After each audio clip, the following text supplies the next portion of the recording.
Nós vamos hoje estudar a última lição deste trimestre. Vamos terminar no trimestre que vem a estudar toda a visão panorâmica da Bíblia de Gênesis a Apocalipse, porque estudaremos a partir do outro domingo, a partir de Colossenses até o Apocalipse.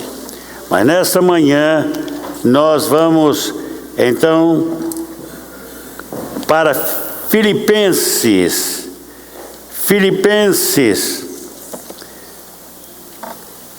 Paulo escreveu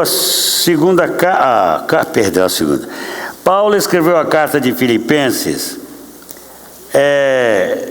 em 61 depois de Cristo. Isto foi provavelmente durante a primeira prisão romana, ou a primeira prisão em Roma. Ele escreveu esta carta, que é uma das suas cartas mais alegres, mais doces, e uma carta sem reprimendas, porque a igreja de Filipos era uma igreja muito, muito especial. Paulo foi parar em Filipos durante a sua segunda viagem missionária. Ele foi para Filipos porque quando ele ia com destino à Ásia, ele foi impedido de ir para a Ásia, e à noite ele teve uma visão, e nessa visão apareceu-lhe um moço da Macedônia, e disse para ele nesta visão noturna, neste sonho, que ele passasse a Macedônia e os ajudasse. Passa a Macedônia e nos ajuda. Então, ele foi para a Macedônia e chegou em Filipos. A cidade de Filipos foi uma cidade muito importante na história. Filipos foi a cidade onde habitou Filipe da Macedônia, que foi o pai de Alexandre. E foi de lá que eles começaram a conquistar o mundo, né? O pai morreu novo, e o Alexandre morreu também muito novo, mas já com moço, diz que o Alexandre sentava e chorava. Quem foi o mestre de Alexandre foi Aristóteles. E diz que ele chorava e perguntavam para ele: por que você está chorando? Porque Alexandre está conquistando o mundo inteiro e não vai ficar nada para eu conquistar. Então Alexandre começou as suas conquistas muito novo, saindo da Macedônia, é claro. E ele formou muito cedo o Império Macedônico, que dominou o mundo. Alexandre era um forte conquistador, mas muito magnânimo, não é? E ele até, de uma certa forma, ele protegeu os judeus. Mas o Alexandre morreu com 33 anos, muito novinho. Quando ele morreu, ele já havia conquistado o mundo. E o seu império foi dividido em 4 impérios, né? E esses 4 impérios sempre andaram em redor dos judeus na sua movimentação. Mas Paulo chegou a Filipos e os filipenses foram extraordinários com Paulo. Eles convertendo-se, eles formaram uma das igrejas mais felizes do Novo Testamento. Agora nós vamos para o primeiro capítulo. Abram e vamos ler a palavra agora no primeiro capítulo. Vamos ler todo o capítulo, ele tem 30 versículos. 30 irmãos vão ler. A começar comigo, que sou o primeiro, né? A ler. Sou o primeiro a ler. Então vamos começar? Paulo e Timóteo, servos de Cristo Jesus, a todos os santos em Cristo Jesus, inclusive bispos e diáconos que vivem em Filipos. Graça e paz a vós outros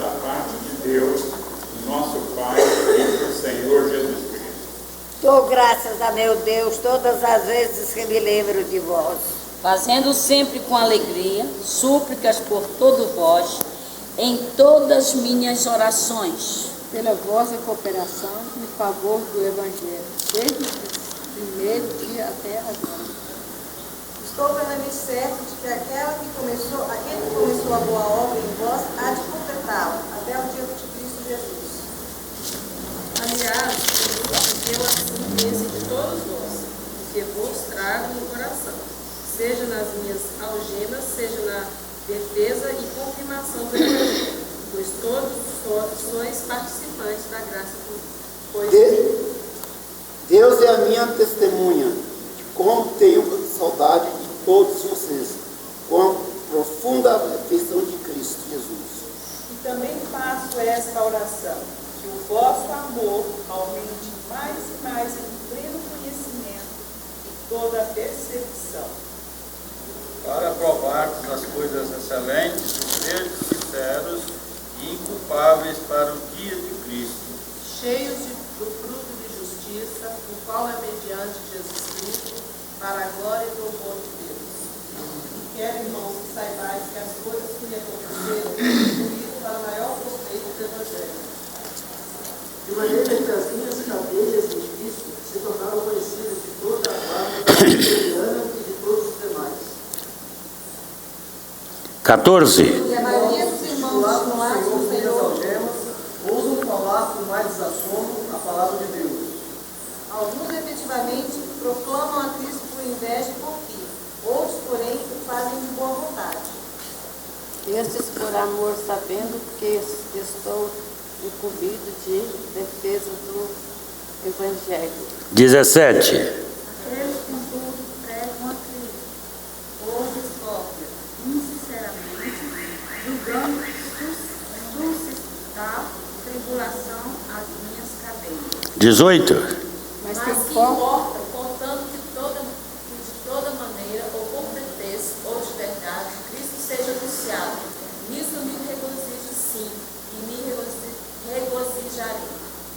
porque sei isto me resultará em salvação, pela vossa súplica e pelo socorro do Espírito de Jesus Cristo. Segundo a minha intensa expectação e esperança de que em nada serei confundido, antes em toda a confiança, Cristo será tanto agora como sempre, engrandecido no meu corpo, seja pela vida, seja pela morte. 21. quando para mim o viver é Cristo e o morrer é lucro. 22. Entretanto, se o viver na carne traz fruto para o meu trabalho, já não sei o que hei de escolher. 23. Mas de ambos os lados estou em aperto, tenho desejo de partir e estar com Cristo, que isso é ainda muito melhor. 24. Mas por vossa causa é necessário permanecer na carne. E convencido disto, estou certo de que ficarei e permanecerei com todos vós, para o vosso progresso e gozo da Cristo. A fim de que ausente quanto a mim, no motivo de minhas qualidades em Cristo Jesus, pela minha presença de novo com Deus. 27.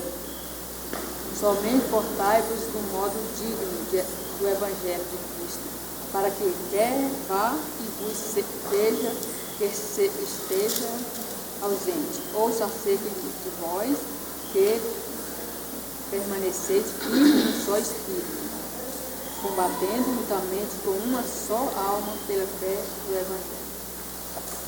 Sem de forma alguma deixar-se intimidar por aqueles que se opõem a vocês. Para eles isso é sinal de destruição, mas para vocês de salvação. E isso da parte de Deus. 29. Porque vós foi concedido em relação a Cristo, não somente crer nele, como também padecer por ele. Pois tendes 30. o combate que vistes em mim, e ainda agora ao ouvis que é o fim.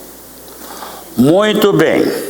Aleluia. Glória a Deus. Então, irmãos, olha, o tema desta epístola toda é alegria em Cristo. Tem duas palavras-chave: alegria e regozijar. Como vocês já ouviram, a igreja foi fundada em 51 e a carta foi escrita em 61 da primeira prisão romana de Paulo. Esta carta, irmãos, foi escrita com um propósito fundamental, não é? Reconhecer a dadivosa cooperação dos filipenses com o seu ministério. Não somente com o seu ministério, mas os filipenses, eles estavam tão arraigados a Paulo que eles faziam tudo para que o apóstolo pudesse viver alegre. O apóstolo pediu para eles ofertas para os judeus, eles deram a oferta. Eles cooperavam de toda maneira para ajudá-los. Mas, irmãos, não é somente para revelar a alegria e o entusiasmo que ele sentia com essa igreja. Vejam bem como Paulo escreve, olhem aí. Verso 3 e a 5, ele diz: dou graças ao meu Deus por tudo que recordo de vós. Tudo. Vocês são formidáveis. Vocês são a minha alegria. Vocês deram o melhor de vocês. Agora ele diz: fazendo sempre com alegria. Eu oro por vocês com alegria. Ele diz: fazendo sempre com alegria súplicas por todos vós. Não me esqueço de ninguém daí. Que coisa linda, né? Isso aqui é uma igreja interessante. Foi a alegria de Paulo mesmo. Fazendo sempre menção com alegria súplicas de todos vós em todas as minhas orações. Oro por vocês o tempo todo. Vocês são especiais para a minha vida. Agora ele diz: pela vossa cooperação no Evangelho, desde o primeiro dia até agora. Muito bem, vamos ver lá, na segunda viagem missionária de Paulo em Atos. Vamos lá. Segunda viagem, ele chega a Filipos via Troade. Ele vem por Troade e chega em Filipos. Ali em Filipos, ele começa a pregar. Era uma cidade da Macedônia. Diz que, verso 13 de Atos 16, vamos lá. Aí ele diz: no sábado saímos da cidade para junto do rio, onde nos pareceu haver um lugar de oração. E assentando-nos falamos com as mulheres que para ali tinham concorrido. Certa mulher chamada Lídia, da cidade de Tiatira, vendedora de púrpura, temente a Deus, nos escutava, e o Senhor lhe abriu o coração para atender as coisas que Paulo dizia. Depois de ser batizada, ela e toda a sua casa nos rogou, dizendo: se julgais que eu sou fiel ao Senhor, entrai em minha casa e aí ficai.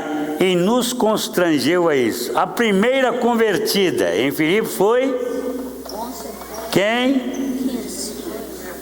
Lídia.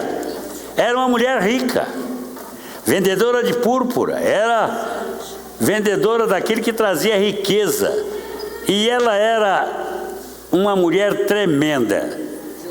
Ela foi para a primeira reunião de Paulo, chegou lá, ela se converteu e foi imediatamente batizada. E aí, ela é a primeira semente da Macedônia. Ela é a primeira semente da igreja dos Filipenses. E aí, ela é batizada, como era uma mulher rica, tinha uma grande casa. Para que a gente tem casa grande? Para varrer, limpar todo dia. Varrer, limpar todo dia. É só para isso? Varrer, limpar, é só? Não, eu para Não, meus amigos. ela abriu a casa, mas para abrir casa precisa de abrir primeiro o que, Eleni? Eu chego lá na casa da Heleneira e diz: pastor, o meu excelente apartamento é seu. Eu me sinto à vontade. Onde está o quarto de dormir dos hóspedes? E vou logo para o quarto, né, Deus? Certo. Então, alegria, abre. Quando a gente abre a casa, tem que abrir totalmente. E então a Lídia se converteu, e se converteu para valer, irmãos. E ela então se tornou uma das principais cooperadoras de Paulo na Macedônia. Aí a Lídia se converte. Mas acontece que ali Paulo teve uma outra experiência não tão agradável quanto essa.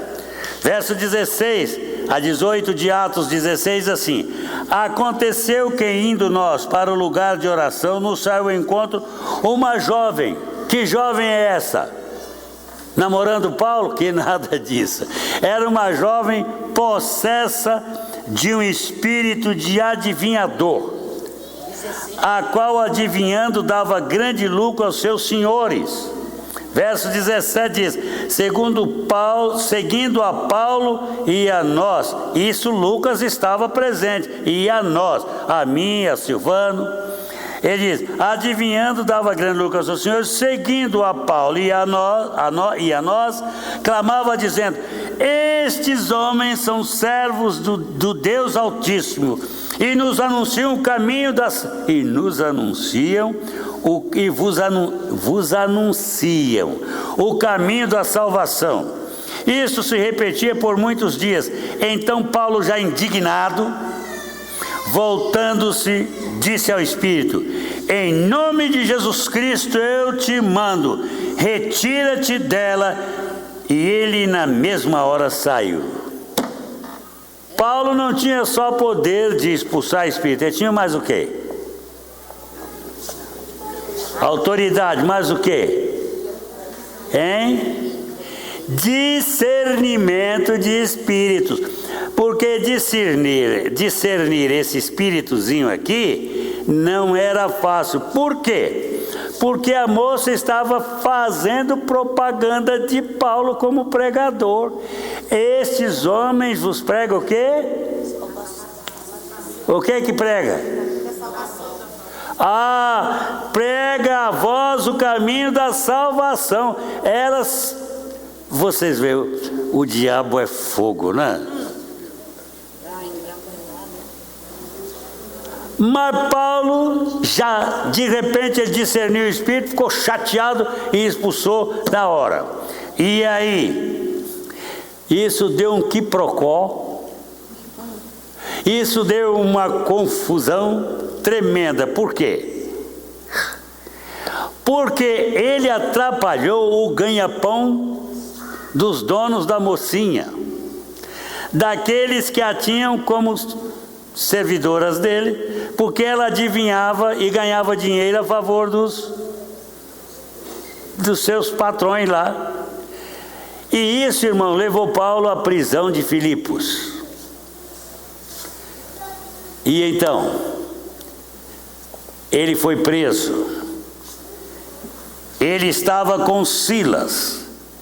Levaram lá naquela prisão uma surra para valer. Apanharam, foram acusados de trazer dissensão, foram acusados pelos donos daquela moça, e eles diziam, verso 19: vendo os seus senhores que se lhes desfizera a esperança do lucro, agarrando em Paulo e Silas, os arrastaram para a praça, à presença das autoridades, e levando-o aos pretores, disseram: estes homens, sendo judeus, perturbam a nossa cidade, propagando costumes que não podemos receber nem praticar, porque somos romanos. Levantou-se a multidão unida contra eles, e os pretores, rasgando-lhes as vestes, mandaram açoitá-los com varas.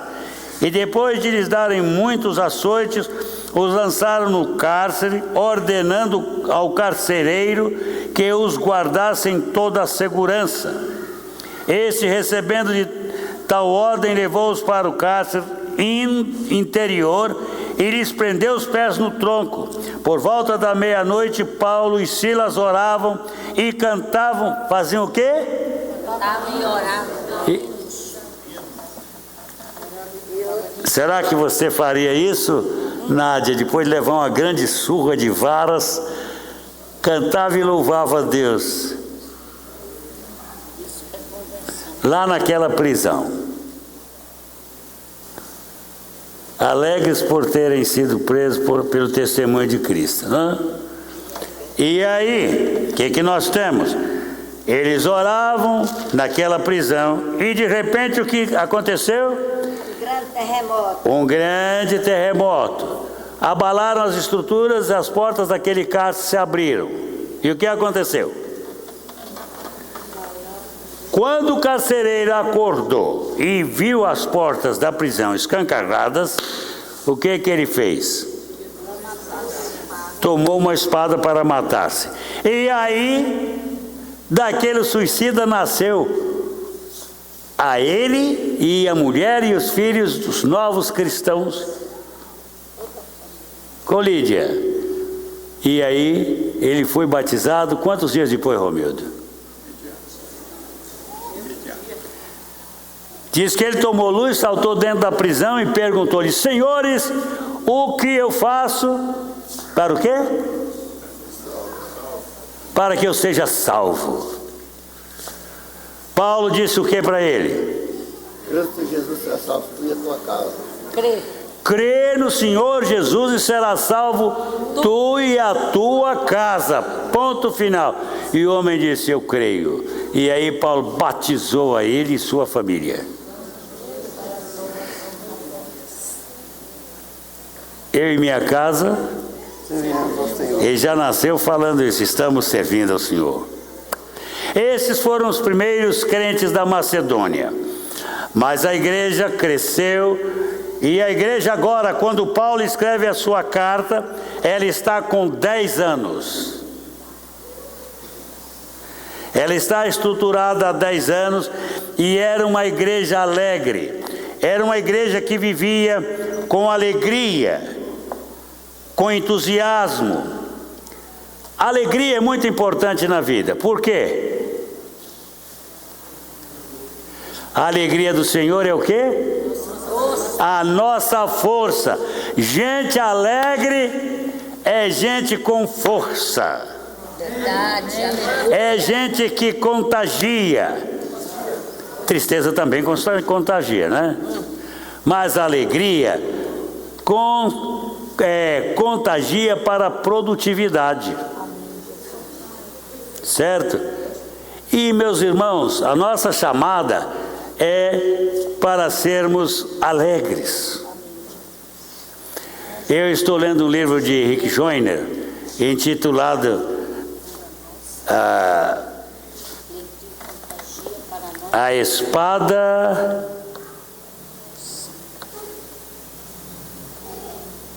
como é? A espada, não sei, a espada e mais alguma coisa, mas é um livro tão bom em que ele fala desta realidade da vida em Cristo, de como a coisa acontece, viver em Cristo, viver para Cristo. E ele, nesse livro, ele fala de uma visão que ele tem.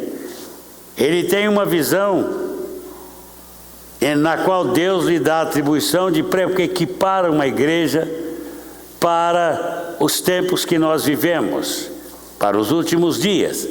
E ele então, irmãos, tem uma visão, mas aparece da visão dele uma menina numa batalha com as trevas, uma menina de 12 anos, numa batalha, numa situação tenebrosa, mas a menina chegou num cavalo muito bonito, cavalo branco, e aquele cavalo era especial, de forma que a visão dele tem a ver com aquele cavalo.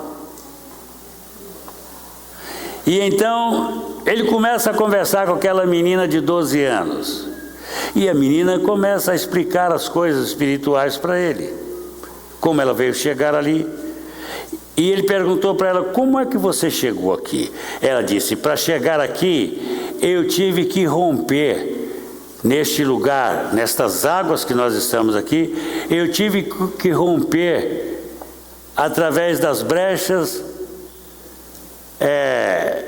da linha inimiga, mas a minha mãe ficou, porque a minha mãe não venceu o espírito de ridicularização que os guerreiros das trevas faziam por ela, e ela não resistiu a esse espírito, e então ela foi pega e ela está presa, e eu tenho planejado tirá-la de lá, mas não só ela, mas muitos outros, a minha mãe me ensinou a batalhar, mas ela não resistiu, ela não prevaleceu na batalha, porque ela não suportou o espírito de crítica, de ridicularização, espírito de destruição que vem contra o crente. Ela não resistiu. Mas eu resisti. E ela começa a falar com ele como vencer. E ela diz, a gente tem que ter, a menininha, tem que ter uma forte posição em Cristo. Tem que tomar posição. A gente tem que amar. A gente tem que estar disposto a lutar. Eu, por exemplo, a menininha diz, eu luto desde 5 anos. Mas o segredo está em saber montar este cavalo. E eu estou querendo descobrir o que o cavalo representa lá. Né? O espírito e a espada, parece-me. Então, irmãos, esse é o problema. É que os filipenses nasceram fortes. É interessante. A primeira convertida foi uma mulher. Mas que mulher forte. Ela se tornou um exemplo de liderança na Macedônia para o mundo, da Macedônia para o mundo. E vocês sabem, uma das coisas muito importantes é que a mulher é generosa. A força da mulher na igreja é uma coisa extraordinária. Quando as mulheres de uma igreja se levantam, elas são capazes de vencer porque elas arrastam os homens. Persuasão. Meus amados irmãos, como pastor eu tenho tido mulheres extraordinárias nas igrejas que eu pastoreei. Há mulheres tremendas. Quando elas determinam, elas chegam lá. O que nós precisamos? Mulheres determinadas. Porque mulher tem vantagens. Uma boa esposa faz o quê? Conserta marido. Uma esposa séria. A Neuza me consertou. A Neuza me estruturou. A Neuza me fez ser pai e esposo. Ela trabalhou em mim. Eu não aprendi nada disso. Um pai, namorador. Péssimo exemplo. Oh, rapaz, péssimo exemplo. Meu pai era de uma bravura tremenda. Meu pai, o dia que ficava furioso, ele chegava da rua, sacava de um Colt que ele tinha, um revólver, e começava a atirar. E as balinhas cantando e a gente correndo. E a minha mãe parava e dizia assim, para com isso que você vai acertar os meninos. Você pensa que ela alterava? E ele parava.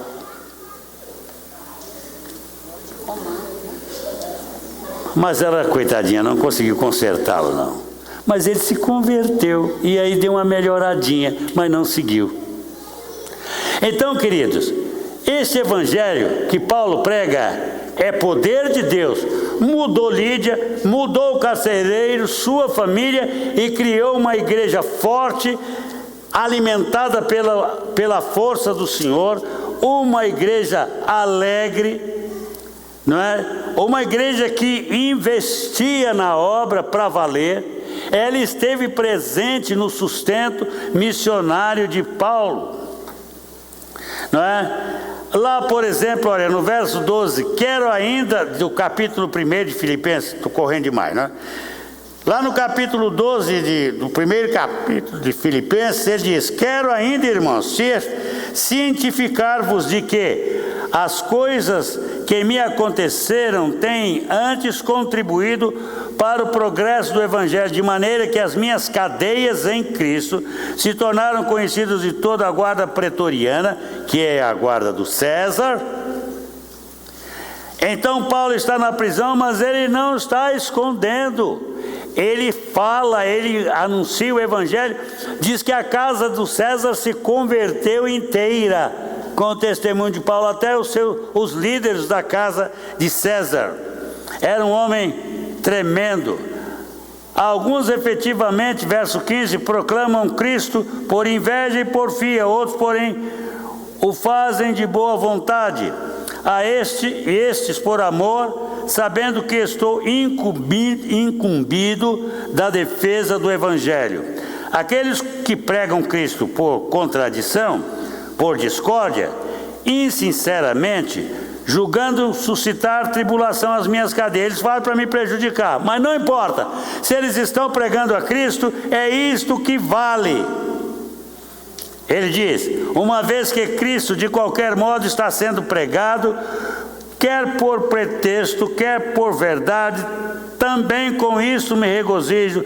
Sim, sempre me regozijarei. Agora Paulo se mostra alegre com a igreja, não é? Porque é uma igreja alegre. Então ele diz: porque estou certo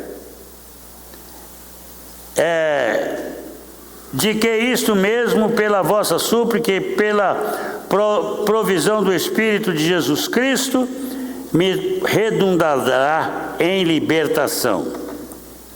Agora, meus amados, uma das coisas importantes. Paulo, ele tinha uma coisa, ele sabia que a permanência no Evangelho não era um trabalho só seu. Ele contava com a cooperação do Espírito Santo. É interessante, Jesus fez a sua obra toda no poder do Espírito Santo e Paulo no poder do Espírito Santo. E por isso ele diz, lá no verso 6 do capítulo 1, estou plenamente certo de que aquele que começou boa obra em vós há de completá-la. Até que dia? Até o dia de Cristo. Ele vai trabalhar em vocês. É por isso que eu estou permanentemente orando por vocês. Agora, irmãos, o que Paulo quer deles, além de manter a alegria deles, é que eles partilhem do seu ministério. E ele diz umas palavras muito importantes do verso 21 até o verso 26. Vamos para lá. Verso 21 a 26. Acharam? Do capítulo 1. Vamos lá. Porquanto para mim, o que acontece? Para mim o viver, se o viver é para Cristo, então isso é que importa para mim. Mas ele diz: porquanto para mim o viver é Cristo e o morrer é o quê? Mas como morrer é lucro? Se é lucro, vamos morrer. É isso aí? Não é?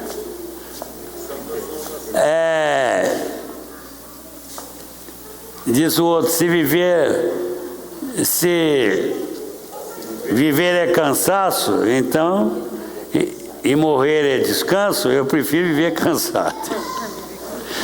Medo da morte, né?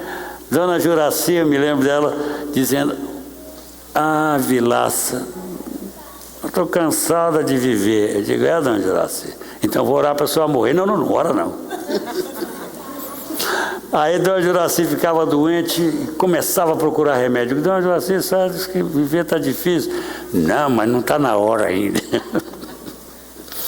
Mas então, gente, como é que viver, que morrer é lucro?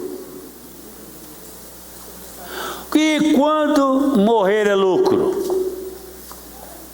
Hein, André? Alguém sabe quando morrer é lucro? Até que a gente saiba que morrer é lucro, a gente não quer morrer, não. Morrer é lucro só quando você tem absoluta certeza da sua salvação. Porque aí o que acontece?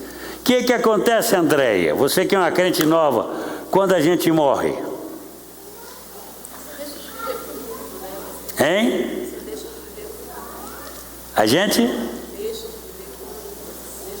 deixa de viver para o mundo. Mas e aí? Mas morreu? Mas morreu. Hein? Qual é a doutrina adventista? Morreu? Morreu. Acabou. Acontece o adventista da mesma tese do Salomão, quando escreveu Eclesiastes, na parte da incredulidade, né? Como incrédulo. Ele diz, morre o cão, morre o leão, morre o homem, do mesmo jeito. Morre a vaca, do mesmo jeito. Acabou. É isso? É interessante o que Paulo diz, gente. É-nos sempre segurança. Por isso que estudar a Bíblia toda é bom. Porque a gente sempre volta a algumas verdades. Olha aqui. Entretanto, se o viver na carne traz fruto para o meu trabalho, já não sei o que hei de escolher. Se viver na carne é lucro por causa do meu trabalho convosco, por causa de vocês, eu já não sei o que escolher. Ora, de um e outro lado estou constrangido, tendo desejo. Aí é que vem quando morrer é lucro. É porque no morrer na carne para o crente, ele deixa a carne e vai para onde? Para a presença de Cristo. Ele vai para o face a face, Maria Luísa. Ele vai ver. Ele disse, olha aí.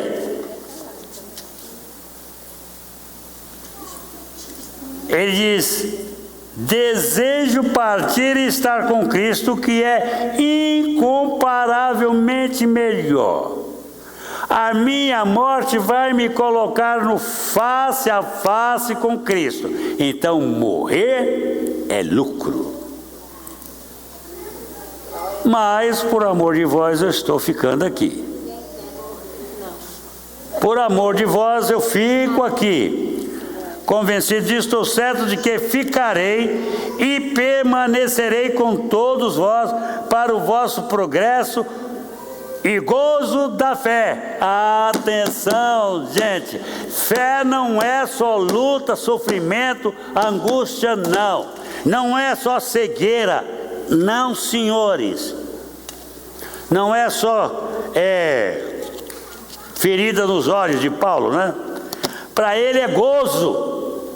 Se a sua vida em Cristo não é uma vida de gozo, ela não vai bem. O gozo é tanto que os sofrimentos passam rápido. As agruras daqui não são para comparar com as glórias que estão para ser reveladas na nossa vida. Irmãos, se nós aprendermos a jogar com o gozo, a alegria da salvação, nós não vamos entrar em depressão nunca. Nós sabemos que tem problemas, mas nós sabemos que não estamos sozinhos. Eis que estou convosco. Quantos dias por semana? Menos domingo, sábado, domingo não conta comigo, porque sábado é meu descanso, domingo é meu descanso, aleluia, vocês se virem. Segunda, terça, quarta, quinta, sexta, conte comigo até 6 horas da tarde. Depois das 6 horas, eu entro no meu repouso, aleluia. É isso que Cristo falou para vocês, Zefinha? É isso que Ele falou para vocês? Eis que estou convosco todos os dias, a consumação dos séculos. E estar com Cristo é o quê? Alegria. Alegria, o sofrimento passa rápido, né? Aí, Flávio, compõe um hino sobre a alegria que nos é conferida pela presença de Cristo. Sabe, irmão Sileide, aquela luta que você tem é muito séria, mas Cristo está com você. Como é que eu vou arrumar a força para levantar amanhã? Levanta. Como é que eu vou fazer? E agora? Lembra da sua luta, irmã Terezinha? Lá naquela crise com o esposo, você sempre, o que eu vou fazer? O que eu vou fazer com esses meninos? Acontece que os meninos dela ficaram ricos. E ela ficou rica. Ela comprou uma casa melhor. Ela tem uma casa grande que vocês nem imaginam, a gente se perde na casa. Mas ela estudou, arrumou um emprego. Aleluia, Davi está formado, as meninas... Gente, Cristo está com ela. Cristo está comigo, eu vou vencer. Vou estar aí na batalha, porque a vitória é certa, não importa. Não é esse evangelho pobre, não, de marré desci, não, de jeito nenhum. Agora, irmãos, ele fala que no verso 27 a 30, ele fala da unidade cristã na luta. Uma coisa, aqui, vamos lá para o verso 27, isso nós precisamos de aprender. Verso 27, quem vai ler? Rápido. Somente portai-vos de um modo digno do Evangelho, para que quer vá e vos seja, quer que se esteja ausente, ouça acerca de vós que permanecei firme no só Espírito, combatendo juntamente com uma só alma, pela fé do Evangelho. Aleluia. Vamos ver o que é que o grego diz aqui. Apenas, unicamente, vivei dignamente do Evangelho, ou de uma forma digna do Evangelho de Cristo, ou como cidadãos, vivei assim, para que quer indo ver-vos, quer estando ausente, ouça coisas acerca de vós, a vosso respeito, que estáis firmes em um só Espírito. Irmãos, uma igreja precisa andar firme em um só Espírito.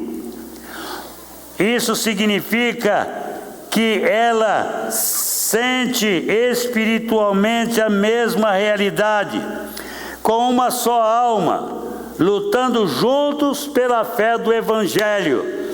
Olha, irmãos, precisamos ter unidade na nossa jornada, na nossa vida cristã. A igreja tem que ser aquele centro que nos una uns aos outros. Devemos trabalhar para sermos unidos nos nossos sofrimentos, nas nossas alegrias. Temos que partilhar a alegria. Esse negócio de comer junto é muito importante mesmo. Segunda-feira, essa moça aqui recebeu uma festa de aniversário, Maria Luísa, né? Como sempre eu estava, mas fui lá. Eu e Inês chegamos lá, pensei assim, já vou chegar, já comeram tudo. Que nada, nem tinham começado a comida ainda. Eu cheguei a tempo até de orar, fazer a festa. Mas vocês sabem uma coisa que eu vi ali? Gozo. Quem fez a festa para ela estava mais feliz do que ela, parecia uma menininha de alegre, né? Fui no outro aniversário ontem. Puxa vida, tô gordinho? Tô? Olha o meu estilo, tô comendo mais que você, irmão Adler.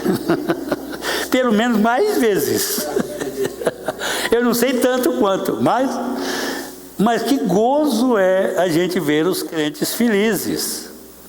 Eu só não vou na sua festa se eu não tiver tempo mesmo, mas eu vou.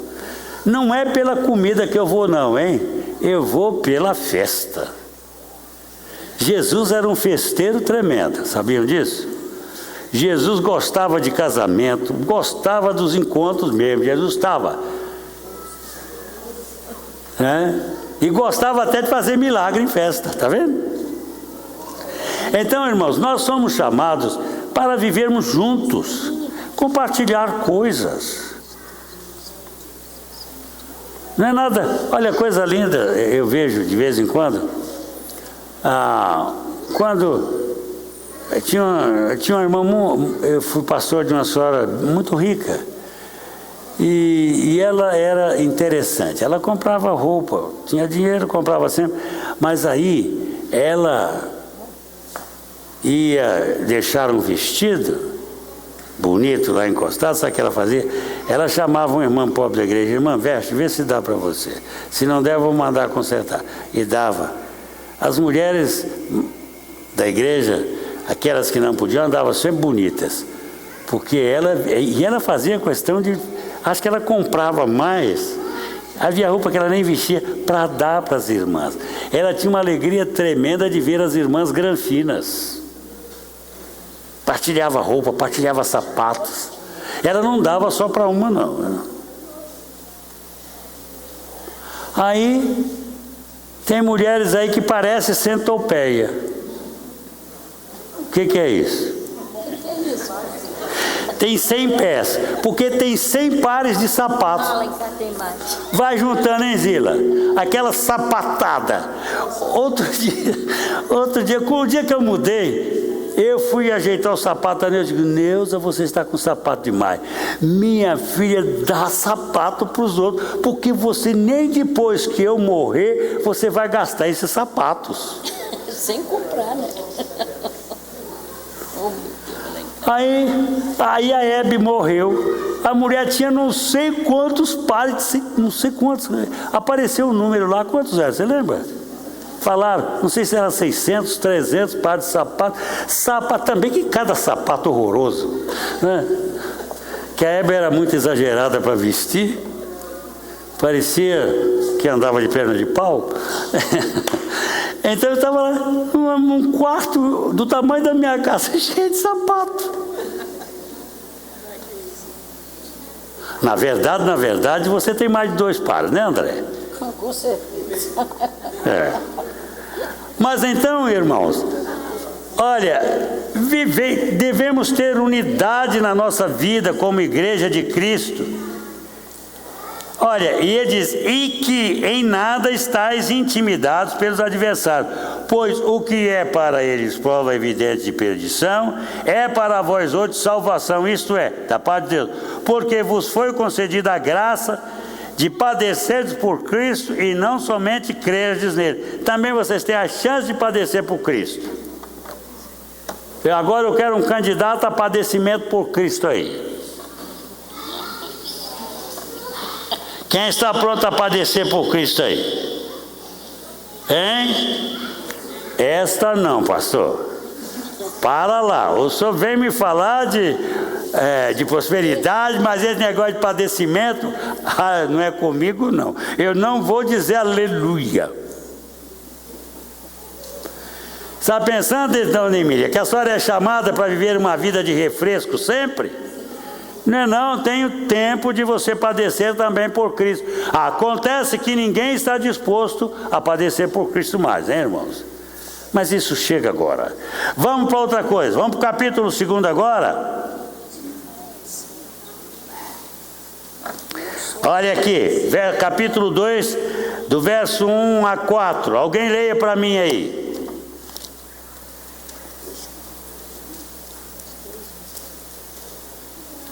Portanto, se vocês têm algum encorajamento para mim, a partir de sua união com o Messias, algum conforto procedente do amor, alguma comunhão comigo no Espírito, alguma compaixão ou simpatia, então completem meu trabalho mediante o propósito e o amor comuns, sendo um no coração e na mente. Não façam nada por competição ou imodéstia, mas com humildade considerem os outros melhores que vocês mesmos. Cuidem dos interesses das outras pessoas e não só dos seus. Muito bem. Olha aqui. Se há, portanto, algum encorajamento em Cristo, será que há encorajamento em Cristo? Sim ou não? Se há alguma consolação de amor, há alguma consolação de amor em Cristo? Se há alguma comunhão, alguma generosidade do Espírito, o que é que vai fazer? Diz Paulo, se há entranháveis afetos de misericórdia, agora ele diz, se estas coisas há em Cristo, então completai a minha alegria, de modo que penseis a mesma coisa, tenhais o mesmo amor, sejais unidos de alma, tendo o mesmo sentimento. Então, irmão, nós somos chamados para vivermos uma vida cristã de entranháveis afetos de misericórdia, de comunhão do Espírito, de afetos de misericórdia. E ele diz, olha lá, de consolação. O crente deve ser consolador, deve voltar o coração para o outro, não é? E ele diz, completai a minha alegria, de modo que penseis a mesma coisa. Pense a mesma coisa. Não concordo com o senhor não, pastor. Não concordo com o senhor não, irmão Ábio. Não concordo com o senhor não, irmão Romero. Não concordo com o senhor não, irmão Francisco. Com quem você concorda? Com o diabo? Irmão, nós precisamos concordar. Oh, meu Deus, olha, eu vou dizer para vocês, eu fui pastor muitos anos e algumas experiências são dolorosas. Irmãos, havia uma certa reuniãozinha nas igrejas chamada sessão de igreja, sessão das igrejas batistas. Sabe o que acontecia? O espírito maligno descia naquelas sessões. Havia brigas homéricas. Na Convenção Batista Brasileira eu ouvi muitas vezes, o irmão amado está falando besteira aí. O irmão, só faltava dizer assim, o irmão é uma besta, porque o que ele deixava transparecer quando discordava dele era isso.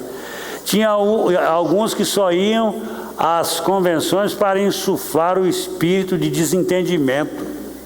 Reuniões que acabavam 1h da manhã, reunião de convenção nacional, acabava 1h da manhã e todo mundo saía mal-humorado, nunca concordavam. No meu tempo havia um tal de Pirilampo, que era o camarada que levantava todas as discórdias da convenção. Tinha alegria naquilo. Sessão de igreja. Houve uma sessão lá no Pará em que o vice-moderador da igreja estava com raiva do pastor e ele combinou com um amigo dele que quando ele estivesse perto do pastor, lá na frente, que ele apagasse a luz da igreja. Era uma sessão de noite, e quando apagou a luz, o camarada ficou orando. Aí ele fez assim, a hora que apagou, ele foi lá e deu um soco na casa do pastor com uma potência, quase matou o pastor. Eu já participei de sessão de igreja que a cadeira voava lá de trás para frente. Era uma coisa, era um excluindo o outro. Aí diz que a coisa era tal que o pastor foi excluindo gente, ficou ele e um diácono só. Aí o diácono disse: eu proponho a exclusão do senhor. Proponho a exclusão do pastor, né? Ficou só os dois na igreja, excluindo todo mundo. Para lá, não é assim. Olha, irmão, se nós vivemos uma vida emocional, guiada pelo Espírito Santo, uma vida de significado espiritual, nós vamos ajudar os outros. De repente eu fui descobrindo que não havia pecado que não pudesse ser perdoado. Eu, José Vilaça da Silva, já dirigi sessão de igreja que a mocinha foi excluída porque ficou grávida com um desastrado de um namorado.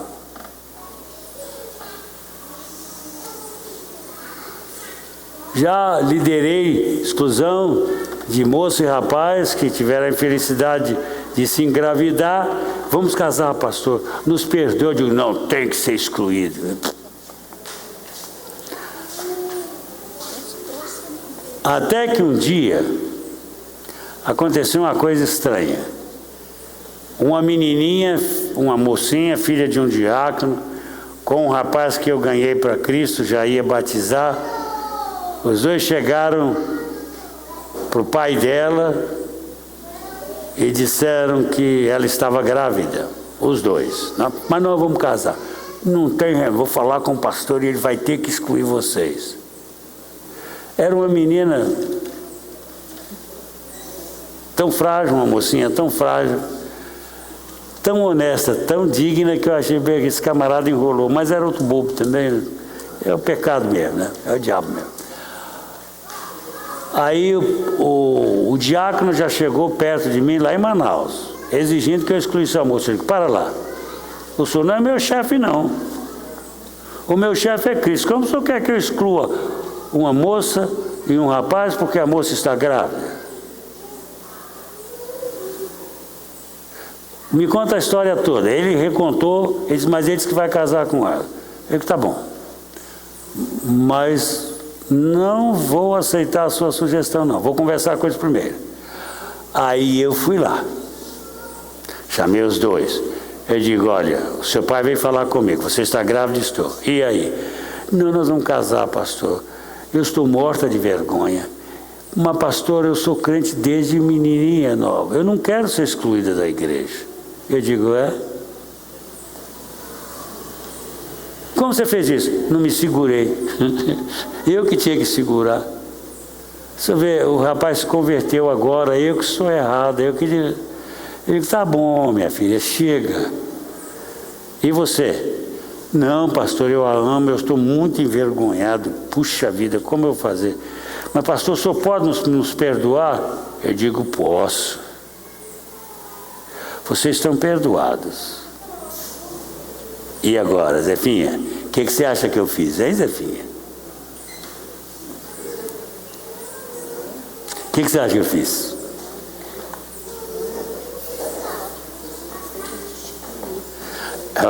Quem? Adultério na igreja. Sabe o que eu fiz? Primeiro convoquei todos os diáconos. Não, pastor, tem que excluir. Tem que excluir. Um velhinho lá diz, não, pastor, a irmãzinha não arrependeu? Eu disse, sim, irmão. Outro também. Aí o corpo diaconal dividiu, mas dividiu de uma moda vantajosa. Aí eu vi o espírito da maioria dos diáconos. Eu digo, pois os senhores não têm autoridade de excluir a menina nem eu, então vamos para a igreja. Mas sabe o que eu fiz? Eu digo, ó, vocês dois vão diante da igreja, hein? Pastor, tem que ir? Tem. Vocês não são membros da igreja? Então vai falar com a igreja. E aí, pastor? Eu digo, aí que depois que vocês falarem, eu vou dar uma palavra. E aí é que a igreja vai votar. E se nos excluir, eu digo, não é meu problema. Ela foi lá, pediu perdão à igreja. Ele pediu, olha, irmãos, ainda o pastor vai me batizar, mas eu não sou batizado ainda, mas eu estou morto de vergonha. Precisamos de vocês. Aí, né, eu era um pastor novo naquele tempo, eu tinha 29 anos. Uma experiência a toda prova. Aí eu disse, e aí? Agora, igreja, o que é que vocês pensam? Eu quero uma proposta para a exclusão dela.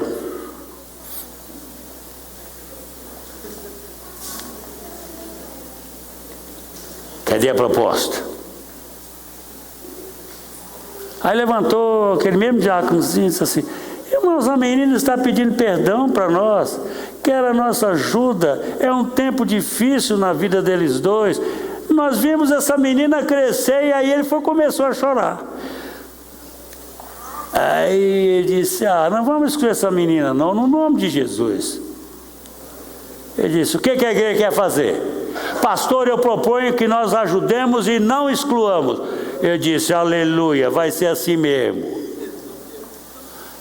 Os favoráveis que ajudemos a irmã, que a acolhamos, tratemos dela, fiquem de pé. Todo mundo, eu digo, amém? Tem alguma acusação contra mim? Não. Então, irmão, diácono, pai da menina, ela está perdoada e o senhor pode dar um sorriso, tá certo? E vai ajudar a sua filha. Amém. Eu digo, ó Deus, aleluia. Passei pelo crivo do sofrimento, certo? Então, irmãos, é isso que a igreja não é mais nada. Agora, fiz, está feito e não estou arrependido. Então, exclusão para ele. Mas quando vem assim, quando um crente cai nessas situações, a gente vai saber se ele é crente. É aí que você vai saber se ele é crente. É num conflito desse, é num momento difícil desse.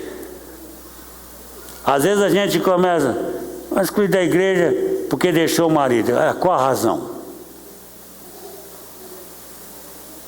Então, irmão, vivei de uma forma sensata, vivei no Espírito, no mesmo Espírito.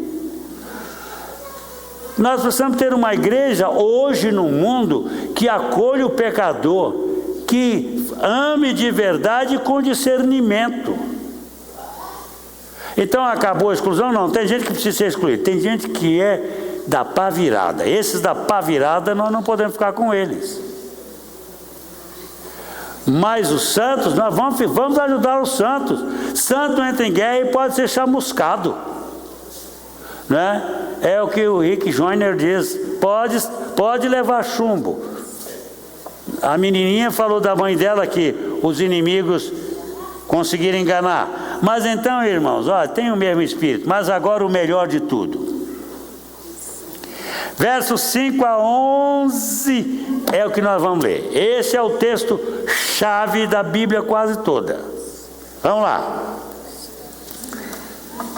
Vamos ler com cuidado agora, gente.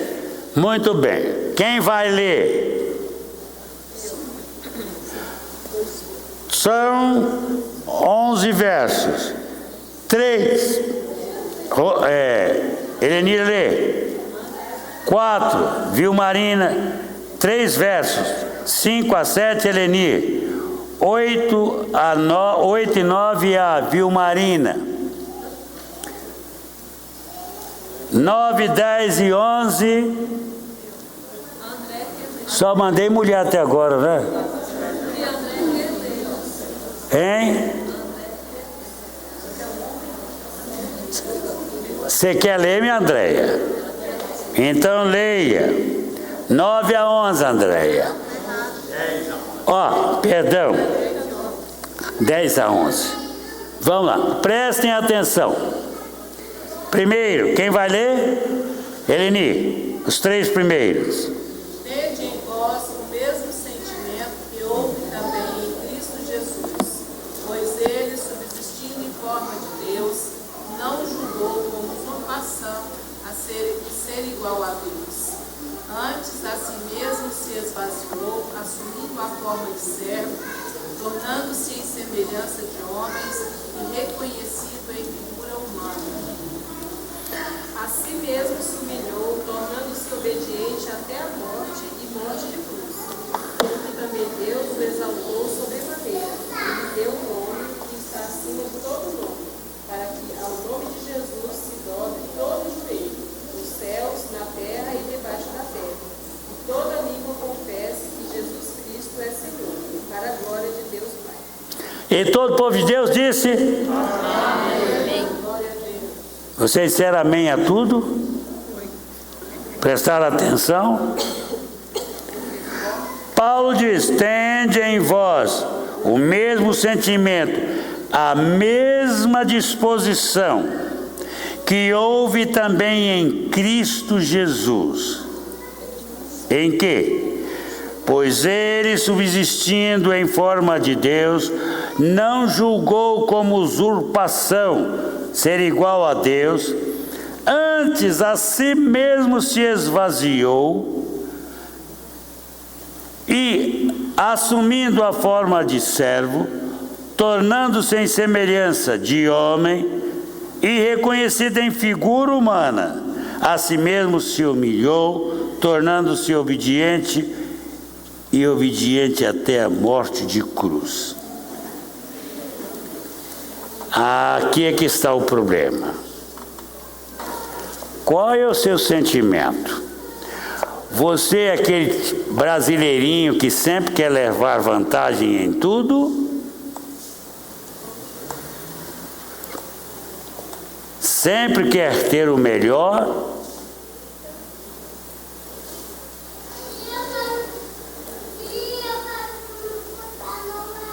O que você faz? Aí vem Paulo e diz: tende em vós o mesmo sentimento que houve também em Cristo Jesus. Aleluia. Paulo crê, Romildo, que um verdadeiro crente pode ter o mesmo sentimento que houve também em Cristo Jesus. E por que Paulo pensa nisso? Pensa desta forma: por causa dos recursos espirituais que nós temos, irmãos. Nós temos um novo nascimento. Nós não blasonamos para todo mundo que somos novas criaturas. Se somos novas criaturas, temos um novo sentimento. E então, mas não é só isso que nós temos. Não é só sermos regenerados, é que nós temos também em nós o Espírito Santo. Ele habita em nós. E qual é o trabalho do Espírito Santo na nossa vida? É trabalhar em nós e nos conformar, nos tornar iguais a Cristo, tendo o mesmo sentimento, a mesma visão, a mesma disposição, abrir mão de tudo. Sabe, irmãos? Olha, sentimento que houve em Cristo Jesus. Aqui vai falar da verdade que Cristo abriu mão de tudo. Olha, pois ele, subsistindo em forma de Deus, ele sempre foi Deus. Ele tinha o que? Prerrogativas eternas, divinas eternas. Ele tinha os totais atributos da divindade. Ele era Deus. Diz aqui, ele subsistindo em forma de Deus, sendo como Deus é, não julgou como usurpação. O que é usurpação, hein, gente? Não julgou como necessário agarrar, aferrar-se ao fato de ser Deus. Ele não se apegou a isto, não se agarrou a isto, o ser igual a Deus. Antes, a si mesmo se esvaziou, esvaziar de si, para ser para os outros, para dar lugar aos outros, para morrer pelos outros. Ele esvaziou. Agora você, este Salvador extraordinário, nós ficamos pichotando, vivendo uma vida de pobreza, uma vida de indiferença. Achamos-nos importantes demais para servirmos a Cristo como Ele exige.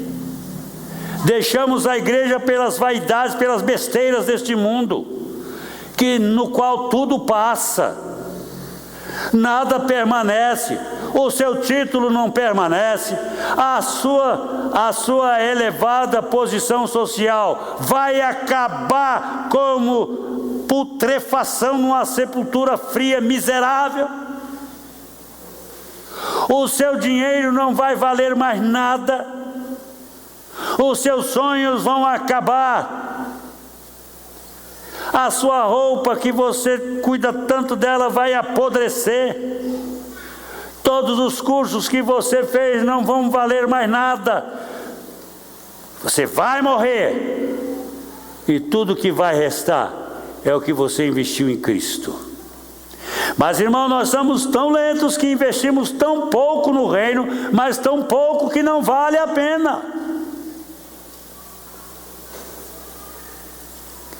Na hora de fazer um investimento no reino, como de missões, nós ficamos contando os centavos, ficamos pichoteando com Deus, diminuindo o que nós podemos fazer. Não, eu já faço muito, vou na igreja. Que importante você é, que a sua presença na igreja vale alguma coisa? Não, se você não é crente, não vale nada. Sabe de uma coisa? É Cristo que nos torna importantes. E nós somos chamados para sermos como Ele é, nos nossos sentimentos. Sou muito importante, não vem me ver, não vão me ver, não me leva, nada disso. É privilégio pertencer à igreja. É privilégio vestir a camisa da igreja. Com que orgulho esses flamenguistas vestem a camisa 10. E parece que todo mundo quer ser 10, né, irmão Abílio? Já viu? Flamengo, camisa 10. O André é Flamengo, camisa 10. Acontece que o Joãozinho também é. Camisa 10. Até a Sônia, ninguém quer ser 12. Mas chega na hora de Jesus Cristo, eu sou camisa 0.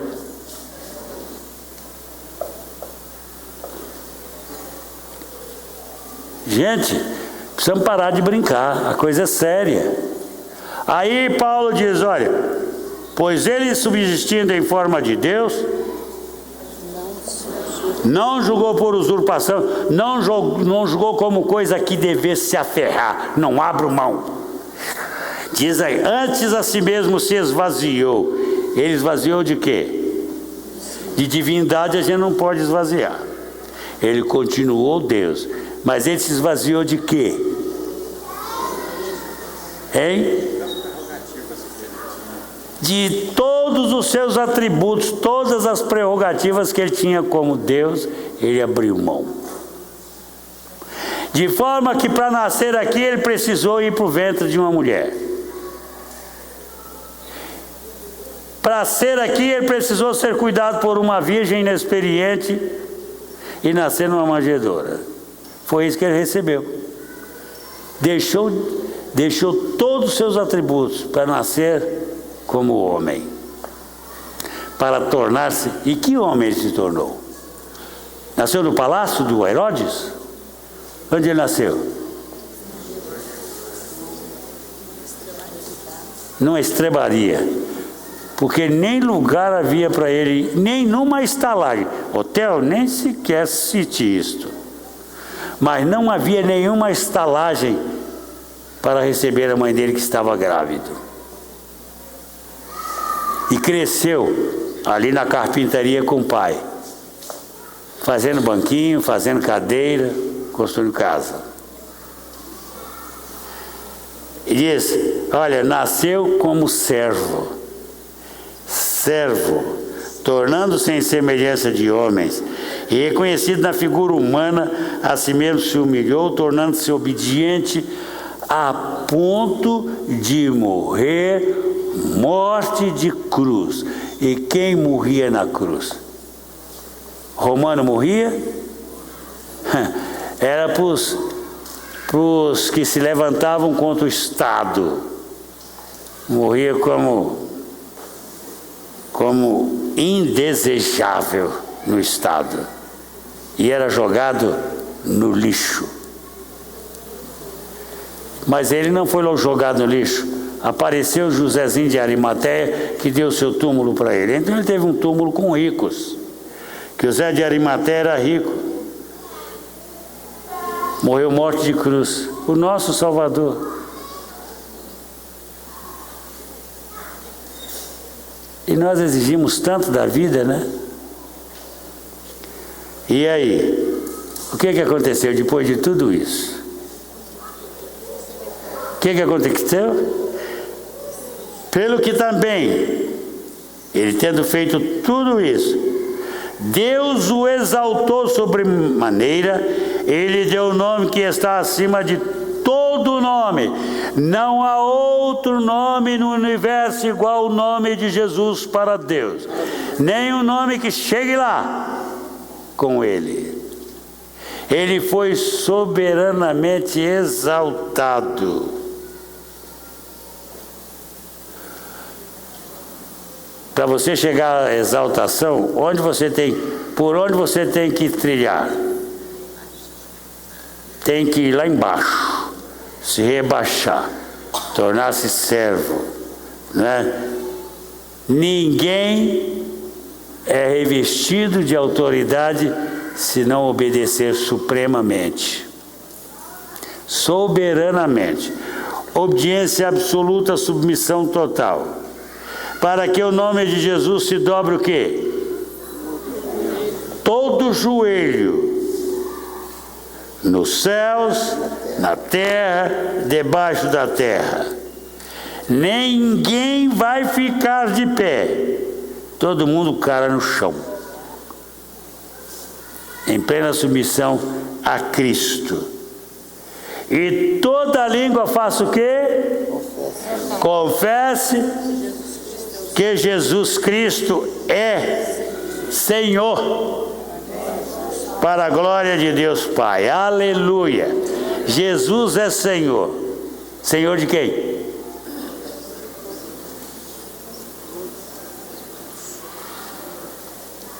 Meus irmãos, o que está faltando para nós? Hein, irmãos? Tomada de posição e disposição. Você escolhi ser para a glória de Jesus. Vou ser como Ele. Vou andar como Ele andou. Humilde, quebrantado. Não importa. Não importa mais nada. É isto que interessa. É se identificar com Cristo em tudo. Este é o caminho que devemos trilhar, irmãos. Sabe, caminho de perdão, de restauração, de dádiva ao irmão, de investimento no irmão, nos outros. Mas tem tanta gente precisando de você que você nem imagina. Apenas uma palavra. Essa menininha do encontro de Rick Joyner, ela disse: mas é um privilégio falar de Jesus. É um privilégio testemunhar dele. E vocês estão cansados? Digam amém. Se todos vocês disserem amém, eu paro agora. Vamos lá. E todo o povo de Deus disse: amém. Amém. Aleluia.